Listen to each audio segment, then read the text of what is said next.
Les images, on les a tous vues, des tracteurs qui bloquent les routes partout en France. Ça donne l'impression d'un front complètement uni d'agriculteurs en colère, qui luttent pour la survie. Mais est-ce que cette unité est si réelle que ça? Figurez-vous qu'au milieu de toute cette contestation, un groupe a pris une décision assez surprenante, presque impensable. Ils ont refusé de rejoindre le mouvement. C'est la question qu'on va explorer ensemble. Et pour y répondre, on va décortiquer un document interne vraiment fascinant, qui explique les raisons de cette position si particulière. Allez, on plonge dans le vif du sujet. Pourquoi refuser de faire front commun alors que tout le secteur agricole semble au bord de l'implosion? C'est une vraie énigme. Alors voilà, l'organisation au cœur de tout ça, c'est le syndicat des gardiens de troupeaux, le SGT-CGT. Dans une note de janvier 2024, ils le disent très clairement, pas question pour eux de rejoindre les manifs des exploitants.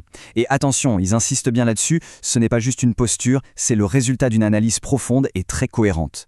Bon, mais alors, comment est-ce qu'ils justifient ça? Eh bien, en fait, tout leur argumentaire tient en une seule phrase, un principe qui pour eux n'est absolument pas négociable. Et cette phrase, la voilà, c'est tiré directement de leur note. Pour le SGT-CGT, c'est beaucoup plus qu'un simple slogan. C'est vraiment leur boussole, ce qui guide chacune de leurs actions et qui, à elle seule, explique pourquoi ils n'étaient pas dans les cortèges.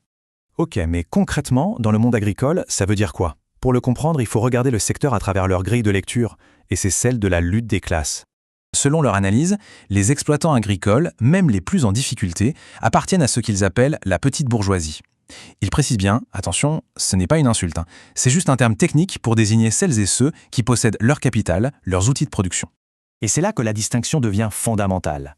D'un côté, on a les exploitants qui sont propriétaires de leurs tracteurs, de leurs terres, de leur bétail. De l'autre, on a les salariés qui, eux, n'ont que leur force de travail à vendre. La note du syndicat est super directe là-dessus. Quand un salarié lutte, il est à poil. Il n'a pas le filet de sécurité du capital. Du coup, pour le SGT-CGT, la conclusion est claire et nette. Ces deux groupes ne sont tout simplement pas dans le même bateau. Leurs intérêts ne sont pas juste différents, ils sont structurellement opposés. Et selon le syndicat, faire comme si cette fraction n'existait pas, ça a des conséquences désastreuses. Mais c'est quoi au juste le véritable coût de cette fausse solidarité? Le syndicat pointe du doigt ce qu'il appelle le corporatisme, cette tendance à vouloir rassembler patrons et salariés sous une seule et même bannière paysanne. Le problème avec ça, cette unité de façade rend complètement invisible les luttes et la réalité des travailleurs salariés. Et attention, cette population invisible, elle n'est pas du tout minoritaire, loin de là. Les chiffres cités par le syndicat sont assez dingues, les salariés agricoles sont en fait 2 fois plus nombreux que les exploitants. Et cette invisibilité, elle cache une souffrance énorme. On parle beaucoup, et c'est normal, du surrisque de suicide chez les exploitants qui est de plus de 36%. Mais ce que les données de la MSA révèlent et que le syndicat met en avant, c'est juste glaçant. Pour les salariés agricoles, ce chiffre monte à près de 48%. C'est une crise silencieuse et largement ignorée.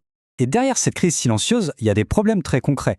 Le syndicat dénonce le fait qu'en se focalisant uniquement sur les exploitants, on passe complètement à côté de la brutalité des relations de travail, de la précarité, du travail dissimulé, des logements indignes pour les saisonniers et de cette pression constante pour tirer les conditions sociales et environnementales vers le bas. Alors face à un constat pareil, qu'est-ce qu'on fait? Pour le SGT-CGT, la réponse est limpide. Ce n'est certainement pas l'union sacrée, mais bien une lutte menée séparément. Leur conclusion stratégique est audacieuse, on pourrait même dire provocatrice. Pour eux, c'est simple. Si les travailleurs gagnent leur combat, ça peut aussi libérer les petits patrons de la pression des grands groupes. Mais l'inverse, ça, c'est impossible. Une victoire des exploitants ne libérera jamais les salariés de leur propre exploitation. Et tout ça, ça débouche sur un appel à l'action très clair. C'est un message direct, puissant, pour les travailleurs du secteur. Organisez-vous de manière autonome, ne suivez pas l'agenda de votre patronat. Menez vos propres combats pour vos propres revendications. On termine donc avec cette question. Au fond, l'analyse du SGT-CGT force à regarder au-delà des apparences et de l'unité de façade. Elle pousse à s'interroger sur la composition de n'importe quel mouvement social et à se demander qui est inclus, qui est rendu invisible et finalement quels intérêts sont réellement servis.